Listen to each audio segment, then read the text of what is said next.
The purpose of this podcast is simple. We want you to get to know your doctor before meeting them in person, because you're making a life-changing decision and time is scarce. The more you can learn about who your doctor is before you meet them, the better that first meeting will be. There's no substitute for an in-person appointment, but we hope this comes close. I'm your host, Eva Shea, and you're listening to Meet the Doctor. Welcome back to Meet the Doctor. My name is Eva Shea, and my guest today is Michelle Jones-Singer, and she's a plastic surgeon, yes? I'm a cosmetic gynecologist. The best kind. You're not a plastic surgeon. I'm sorry. I'm so used to talking to plastic surgeons that I just start there. And I'm looking right at your website, and I can see that you are a cosmetic gynecologist. Yes, ma'am, I am. Welcome to Meet the Doctor. I'm so glad to get to know you today. Oh, thank you for inviting me. Okay, so set the stage a little bit here, because most of the doctors that I speak to do not sit in a professional voiceover studio, but that is where you are today. So let's start there. What's your side gig, Dr. Singer? I wouldn't say it's my side gig. It's just what I love to do. So the name of my side gig, as you say, is Michelle Savory Voiceover. And what kinds of things have you done voiceover for? Medical narration, corporate narration, commercials, announcements, those types of things. Anything that you can think of. Do you speak any other languages? No, I don't. No, I don't. Just what they speak in Indiana? I can say things like that because I'm from Minnesota, and that's a different language. Yes, yes. Some people say I have a little bit of a Southern twang, but I speak Michelle. That's all I know. I like it. So cosmetic gynecology is relatively new in the history of the universe anyway. Did you always have an interest in getting off the beaten path of gynecology? Tell me about your progression. Ever since I was in medical school, I knew that I wanted to be a gynecologist. Mm-hmm. But to be a gynecologist, you have to be an obstetrician gynecologist. So I spent many years delivering babies and being a gynecologist. That's just what I did and enjoyed it all the while that I was doing it. But from the very beginning, I knew gynecology is what I wanted to do. How did you know that? How do you know anything about what you decide in your life? Yes, I love the surgery. I love the one-on-one back and forth with women. I adore women's health. And it was just a natural progression. I didn't have to say, what do I want to do in my life? I knew that. That's why I chose obstetrics and gynecology and eventually gynecology. Some doctors I've found, and we've recorded over 100 interviews this year, so it's been quite an education for me and for my team. Sometimes they fall backwards into the specialty, but other times they're like you and they knew exactly what they wanted to do all the way along. And there's not really much in the middle. Did you know you were going to be a doctor from the time you were little? I knew I was going to be a doctor from third grade. Was there a story there? Not really. I went to my pediatrician that was a woman. And so I'm like, okay. And I think that let me know that it was possible to be a doctor and be a woman. And so once that was that, I just knew I wanted to be a doctor. And my mother would say, whatever you want to do, you decide to do it and you can do it. There was a time in high school when math wasn't flowing for me. The math wasn't mathing. And she just told me, you just do what you have to do, take it step by step. And that's how I became a physician. You know, how that decision to say, I'm going to do this. Mm-hmm. It's really important, especially having an example early in life that suggests to you you can. Mm-hmm. Yes, it was indeed. And then cosmetic gynecology, just when I finished my residency, I moved to a place where there weren't, at that time, very many female gynecologists. And it was right outside of Detroit. I was in Flint, Michigan. There are a lot of Asian population, Sudanese population, Middle Eastern populations, Indian, all types of populations where the practice of female genital mutilation is for cultural or religious reasons were practiced. So those women would come to see me once they became Americans or came to America, and they had such mutilation. They would come to me right out of my residency and I was the only one. So I decided I was going to study female anatomy much better than when I was just a gynecology, because that's more intricate anatomy that's involved in the female genitalia. So once I felt comfortable with that, I was able to offer that service to them and change their lives. That is definitely an unusual path to cosmetic gynecology. Yes, it is. It's one of those things we hear about and are, of course, horrified by, but rarely understand how often it happens to women or what their path is to reach someone like you to actually get it turned around. So I imagine that was a very rewarding time in your career. It currently and still is. Mm-hmm. That was just the beginning to know what I'm doing. And it is much more common than you would think. Much more common. And so many women suffer in silence. And so I'm so happy to be able to have on my website what I do, to make it a thing that women can search and find. Earlier in my career, there are a lot of words you couldn't say on Google. But now I can say many more words that are more resonant with female anatomy. I would have to say female anatomical concerns. But now I can say words that they understand what they are. We have come a long way, haven't we? Yes, we absolutely have. But currently in my practice now, I do vaginoplasties, labiaplasties, hymenoplasties. So there's so many things, clitoral hood remodeling or contouring, so many things that I'm able to say. I had my children very late in my life, both of them after 40. And so as a 40-something-year-old woman, this is the first time in my life that I've actually ever seen anybody else's bottom, because I have 2 little girls, okay? Yes. And also combined with talking about procedures a lot on podcasts, what I didn't really realize the scale of was truly how different everyone is in that area. I mean, extremely different. You are absolutely right.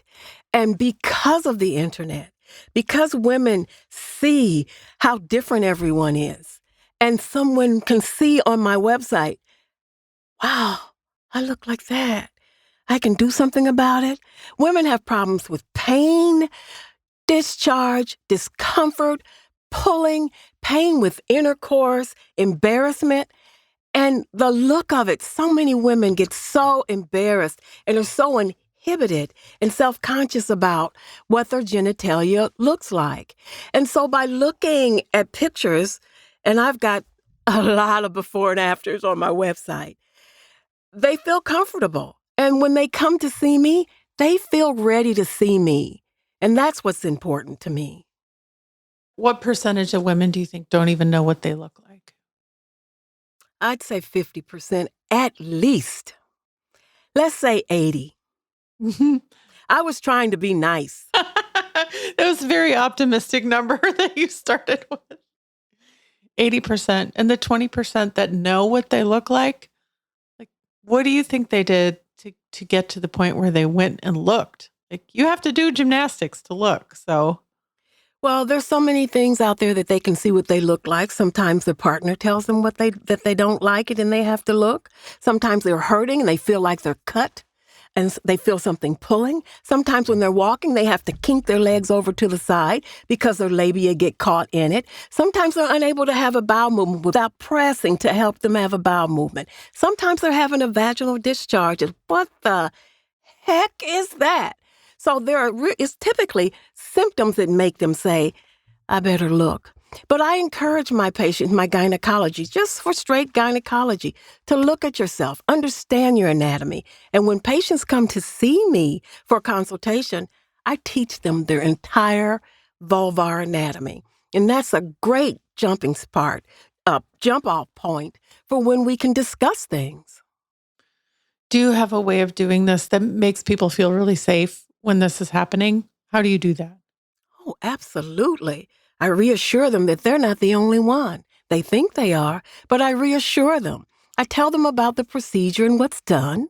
And then what I do is I bring out my anatomy and I teach them. And most of the time they go, I didn't even know I had that. I didn't even know that was there. Frenulum? What is a frenulum? What's the posterior fourchette? I go over all of the anatomy so they can understand. The prepuce. I thought that was the clitoral hood. I teach them. They understand from me. And then we go from there. And then I show them before and after pictures. And then they understand. I can relate to what you're saying. I think I embarrassed you a little bit. Maybe a little. I don't know what some of those things are. But I will tell you that last week I saw a pelvic floor, like that medical illustration of the pelvic floor, but animated for the first time in my life. And so I was this many years old when I saw a pelvic floor for the first time, which is kind of ridiculous. Another thing that I do when ladies come in for a labiaplasty, now you have two labia, the labia majora and the labia minora. Most ladies come in for a labia majoroplasty, the smaller lips, inner lips. When I take them for a physical exam, I actually show them what I do. I will do my surgical markings with my surgical pen on their labia so they see where the incisions will be. They understand. Oh my goodness. And then I fold them over and show them what it would look like.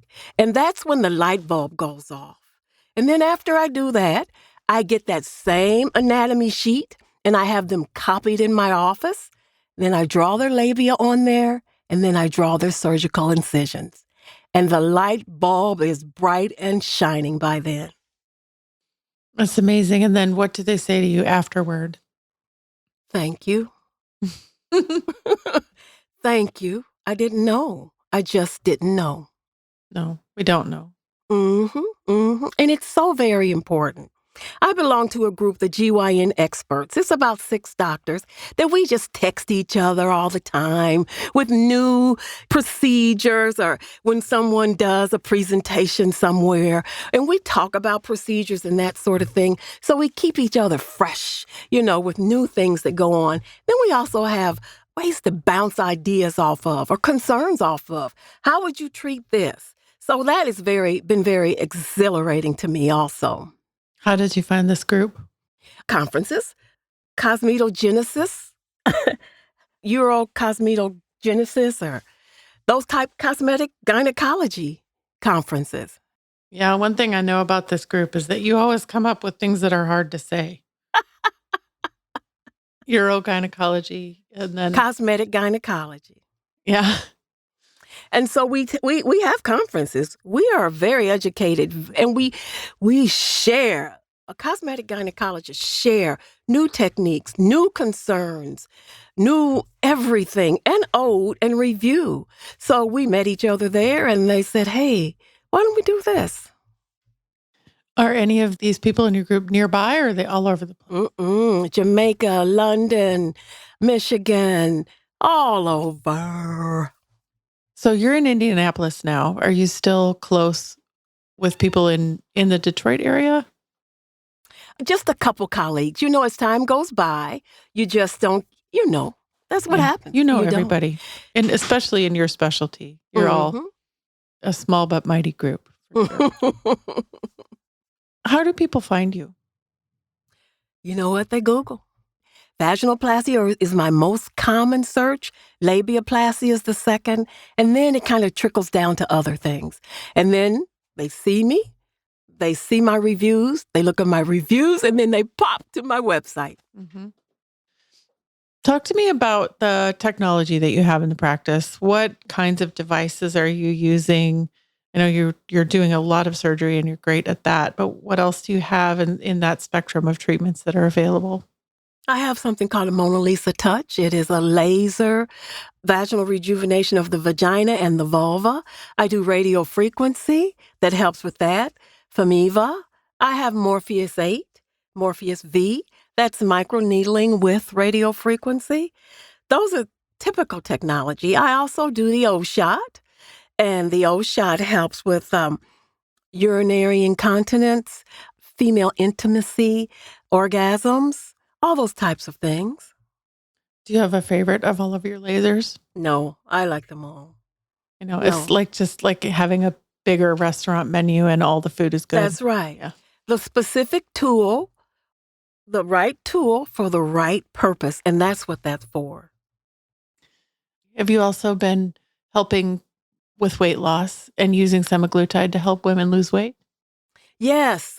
When semaglutide went on shortage, I have a physician that I really, really enjoy. He told me about it. He invited me to join him and his whole establishment about offering semaglutide. Great deal of education for patient education for me. And I started offering semaglutide last year, probably spring, when Wegovy and Ozempic, all of that went on shortage. And when it's on shortage, the compounding pharmacies are allowed to start compounding that semaglutide. I've heard that the shortage isn't going away anytime soon. Well, everyone knows about it, and it works. And we realize weight loss is not exercising yourself to death and cutting every food off. It's a brain thing. It is a chemical thing. Yes, you have to eat properly. But we realize, and we're understanding more, what weight loss is. And so we're able to help with these GLP-1s. What do you think it's doing that's different? I mean, obviously we know what it says it does. It slows emptying, it reduces hunger signals, things like that. But there seems like there's something beyond that that isn't in the list of things it does. Well, those are the major things that we know. But we know that it makes people not have that food chatter. We know that it builds self-esteem when you're not thinking about the next meal, where the refrigerator is, stopping on the restaurant on the way there. It gives some type of impulse control that's related to food. And that's what I think that it does mainly. So, do you have any patients that you can share? What kind of success have your patients seen so far? My patients lose about 3 pounds a week, 2 to 3 pounds a week. Some weeks it's just a whole bunch, but then if you average it out, it's 2 to 3 pounds a week. That's what it is.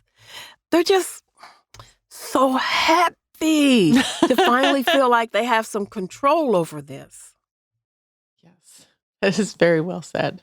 Mm-hmm. Talk to me about where you've been in the world. You said Flint, Michigan, Yes.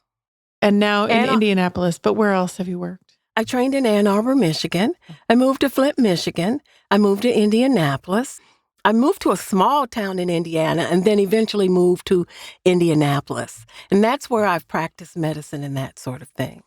Where was the small town? What was that town? Plymouth, Indiana. Oh, never heard of it. I told you small. But they probably really needed a doctor there. Right. Yeah. I've spent some time in South Africa, Cape Town, South Africa, and help with that you just need a little missionary something going on around here. Mm-hmm. So I spent some time in Cape Town, South Africa, and that's basically where I practice my skills. Quite honestly, when I was in Cape Town, I saw a lot of genital mutilation, and that more than anything solidified that I was doing what was right. Mm-hmm.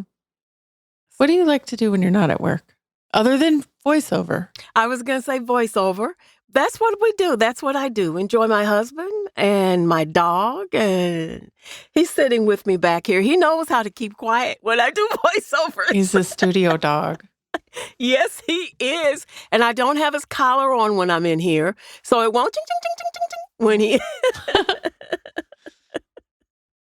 If someone's listening and they want to come see you in person or they want to reach out and get to know more about what you do, how should they find you on the internet? Certainly my website, michellejonesinger.com.